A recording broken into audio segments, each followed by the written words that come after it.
quando você está 3, você vai perceber que quando eu encosto em você, eu estou ligado na tomada. Se eu tocar em você, você vai dar um choque.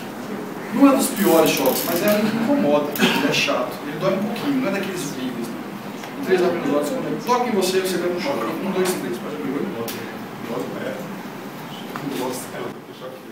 Ah, você está acostumado. Ah, não, você toma choque direto? É. Ah, isso é maldade também. Tadinho, ela toma... Desculpa. Você não ri, não.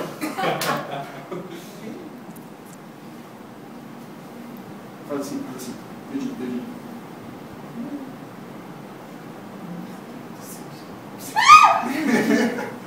Forte. Vou regular mais para baixo. Pronto, bem fraquinho agora. Praticamente a fumilinha. Melhorou agora, né? 220. 1540, pronto. Desse já, né?